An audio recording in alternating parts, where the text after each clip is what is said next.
Hello guys, আজ আমি তোমাদের বিয়ে বাড়ির প্রথম পাতে স্পেশাল আকর্ষণীয় এই মুচমুচে এবং খুবই টেস্টি এইরকম ফিশ কাটলেট দেওয়া হয়ে থাকে। তো এই ফিশ কাটলেট বন্ধুরা তোমরা যে কোনো মাছেরই বানাতে পারো। আজ আমি তোমাদের কিভাবে বাড়িতে একদম বিয়ে বাড়ির কিংবা রেস্টুরেন্টের স্টাইলে ফিশ কাটলেট বানাবে সেটাই আমি শেয়ার করতে চলে এসেছি। Hello guys, welcome back to my channel Madhumita Sapui চ্যানেলে আরও একটা নতুন ভিডিওতে তোমাদের সবাইকে স্বাগত। আজকের আমি তোমাদের কিছু টিপস বলবো, সেগুলোকে ফলো করে তোমরা খুব সহজে একদম পারফেক্ট রেস্টুরেন্টের স্টাইলেই তোমরা মুচমুচে এই ফিশ কাটলেট বানিয়ে ফেলতে পারবে বন্ধুরা। দয়া করে কোনো স্ক্রিপ্ট না করে দেখে নাও এবং আমার চ্যানেলকে সাবস্ক্রাইব যদি এখনও পর্যন্ত না করে থাকো অবশ্যই দয়া করে সাবস্ক্রাইব করে নাও বন্ধুরা। বাড়ির থাকা কিছু উপকরণ দিয়েই কিন্তু খুবই সহজে আমি এই ফিশ কাটলেট বানিয়ে নিয়েছি। তো দেখো, এই ফিশ কাটলেট বানাতে আমি এখানে পাঙ্গাস ট্যাংরা মাছ নিয়েছি, তোমরা যে কোনো মাছ নিতে পারো। তো দেখো, মাছগুলো ভালো করে আমি ধুয়ে পরিষ্কার করে নিয়ে চলে এসেছি। এবারে এই মাছটাকে দেখো প্রথমে আমি সিদ্ধ করে নেব, সেজন্য আমি দেখো জল দিয়ে দিচ্ছি বেশি করে, দিয়ে এবার এতে মাছগুলো দিয়ে দেব এক এক করে। তো বন্ধুরা, তোমরা কখনো এর আগে বাড়িতে কোনো দিন ফিশ কাটলেট বানিয়েছো কিনা অবশ্যই জানাবে। আমি তো প্রথমবার বানালাম, আমার চ্যানেলের এই প্রথমবার তোমাদের জন্য শেয়ার করলাম। তো দেখো, তারপরে এইরকম লেবু অবশ্যই দিয়ে দেবে। আর এই লেবুটা দেওয়ার কারণ হচ্ছে যে কোনো মাছের, গঙ্গার মাছ বলো না বা এমনি যে কোনো মাছেরই একটা আঁচটে গন্ধ থাকে, সেই গন্ধটাকে দূর করার জন্য এই লেবুটা দিতে হয়। দেখো, লেবু দেওয়ার পরে আমি লবণ দিয়ে এটাকে ঢাকা দিয়ে দিচ্ছি, 10 মিনিটের মতো সিদ্ধ করতে হবে। তো তারপর বন্ধুরা দেখো, আমি দুটো বড় সাইজের আলু নিয়েছি, এই আলুটাও আমি সিদ্ধ করতে বসিয়ে দেবো। তো দেখো, তো এইদিকে দেখো বন্ধুরা, 10 মিনিট পর আমি ঢাকনাটা খুলে দেখলাম মাছটা একদম সিদ্ধ হয়ে গেছে। এবার এই মাছটাকে আমি দেখো এই ছাঁকনির সাহায্যে আমি তুলে নেব, জল একেবারে ঝরিয়ে ঝরিয়ে আমি তুলে নেব, ঠিক আছে? তো একদম এইভাবেই জলটা তোমরা ঝরিয়ে নেবে। তো বন্ধুরা, একটু মাছটা ঠান্ডা হলেই আমি দেখো এই মাছের থেকে এই যে চামড়াটা আছে, এই চামড়াটা দেখো আমি বাদ দিয়ে দেব, দিয়ে মাছটাকে ভালো করে পরিষ্কার করে আমি নিয়ে নেব। তো দেখো বন্ধুরা, এই মাছের এই কাঁটাগুলো এবং এই মাছের এই চামড়াগুলো আমি দেখো এবারে ফেলে দেব। তো দিয়ে ফ্রেশ করে আমি এই মাছটাকে সুন্দর করে এইভাবে থেসে নেব। দেখতেই পাচ্ছ একদম স্মুথলি তোমরা থেসে রেডি করে নেবে মাছটা।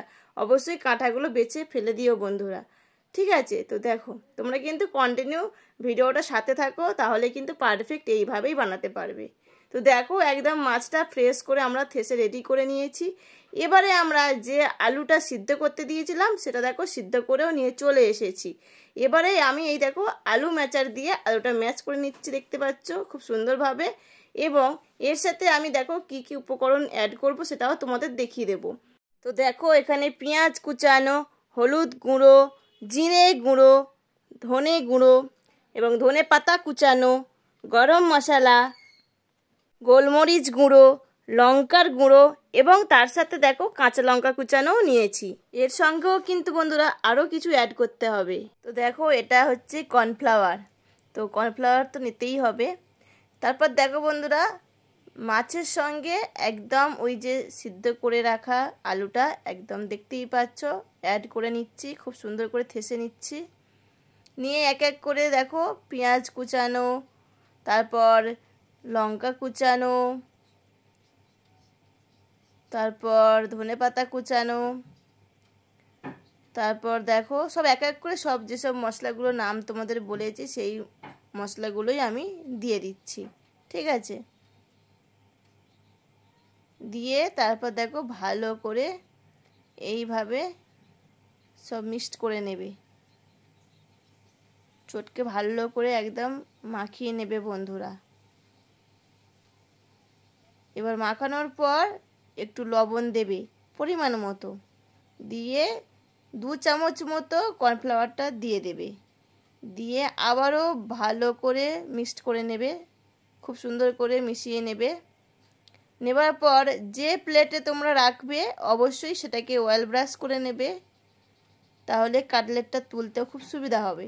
তো কাটলেটের দেখো শেপ দিচ্ছি, খুবই সহজ শেপ দেওয়া। তোমরা তোমাদের মতো যে যেমন পারো শেপ দেবে। আমাদের দেখো এইভাবে শেপ দিয়ে দিচ্ছি। তো দেখো একটা দেখিয়ে দিলাম, তারপরে দেখো সবগুলো একেবারে শেপ দেওয়া হয়ে গেছে বন্ধুরা আমাদের। তো আজকে রেসিপিটা যদি তোমাদের ভালো লাগে অবশ্যই কমেন্টের মাধ্যমে জানিও। আর যদি ভালো লাগে একটু আত্মীয় স্বজনদের সাথে বেশি বেশি করে শেয়ার করে দেওয়ার অনুরোধ রইল বন্ধুরা। তারপর দেখো গ্যাসটা অন করে আমি গ্যাসে দেখো তেল দিয়ে দিয়েছি। তেলটা গরম হতে থাক ততক্ষণ। এদিকে তোমাদের দেখিয়ে দিচ্ছি, দেখো এটা ব্রেড ক্রাম্বস। তো এটা তো অবশ্যই লাগবে কাটলেটের জন্য। আর দেখো নিচ্ছি এখানে দুটো ডিম। তো দুটো ডিম দেখো ভালো করে আমি ফেটে নেব। আর ব্রেড ক্রাম্বসের সঙ্গে এই ডিমটা দিয়েই কাটলেটগুলো মানে দেখো তোমরা দেখলেই তবে বুঝতে পারবে। প্রথমে দেখো কাটলেটটা দেখো এই ডিমের মধ্যে ডুবিয়ে দেবে, দিয়ে ভালো করে উল্টে পাল্টে ভালো করে নেওয়ার পরে এই ব্রেড ক্রাম্বসের সঙ্গে ভালো করে দেখো এইভাবে সুন্দর করে এদিক ওদিক করে মিশিয়ে রেডি করে নেবে, মানে কোট করে নেবে। ঠিক আছে, নেবার পর ওই যে তেল গরম হয়ে গেলে দিয়ে দেবে। এইভাবেই কিন্তু সবগুলোই দিতে হবে, সেম একইভাবেই। ঠিক আছে, দিয়ে তোমরা বানাবে, একবার দেখবে খেয়ে অবশ্যই তোমাদের ভালো লাগবে আশা করি। নতুন এবং পুরানো সকল বন্ধুদের জন্য অনেক অনেক ভালোবাসা জানাই। তোমরা এইভাবেই আমার পাশে থেকো এবং সাথে থেকো। আর নতুন বন্ধুদের বলছি, যদি তোমরা আমার চ্যানেলটিকে সাবস্ক্রাইব না করে থাকো অবশ্যই সাবস্ক্রাইব করে নিও।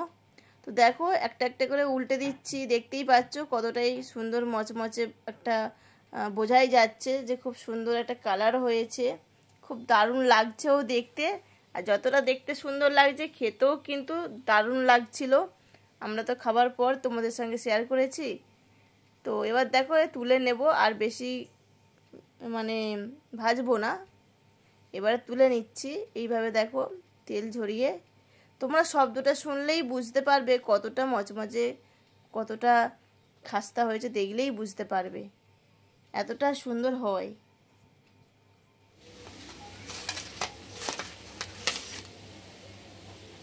আবারও দেখো বন্ধুরা বাকি যে কাটলেটগুলো আছে সেম একইভাবেই দেখো ডিমের মধ্যে ডুবিয়ে এইভাবে ব্রেড ক্রাম্বসের সঙ্গে দেখো কোট করে নিয়ে আবার তেলে দিয়ে দেবো। এইভাবে আবারও যেগুলো বাকি আছে সবগুলো ভেজে তারপর তোমাদের সামনে আসছি বন্ধুরা।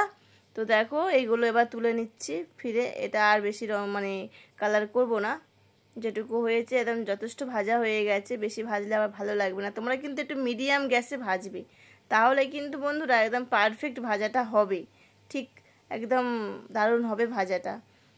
তো দেখো শব্দটাই শুনে বুঝতেই পারছো কতটা ভালো হয়েছে, ভাজাগুলো হেভি হয়েছে। তো দেখো বন্ধুরা একদমই আমাদের ফাইনালি কিন্তু ফিশ কাটলেট রেডি। তার সঙ্গে দেখো আছে সস, তারপরে আছে টমেটো কুচানো, পেঁয়াজ কুচানো, লেবু সবই নিয়েছি দেখতেই পাচ্ছ। আর এত সুন্দর করে আমি তোমাদের গার্নিশ করে দেখালাম। কেমন লাগলো ভিডিওটা অবশ্যই জানাবে। তোমরা যে কোনো মাছেরই অবশ্য ফিশ কাটলেট তোমরা বানাতে পারো, কিন্তু প্রসেসটা একইভাবে রাখতে হবে, এইরকমই থাকবে। ঠিক আছে, এবারে তোমাদের যেটা খুশি তোমরা মাছ নিতে পারো, কোনো অসুবিধা নেই। এইভাবেই কিন্তু বাড়িতে তোমরা বানিয়ে নিতে পারবে ফিশ কাটলেট। এতক্ষণ যারা আমার সাথে পুরো রেসিপি এবং পুরো ভিডিও জুড়ে আছো তোমাদের সবাইকে অনেক অনেক ভালোবাসা।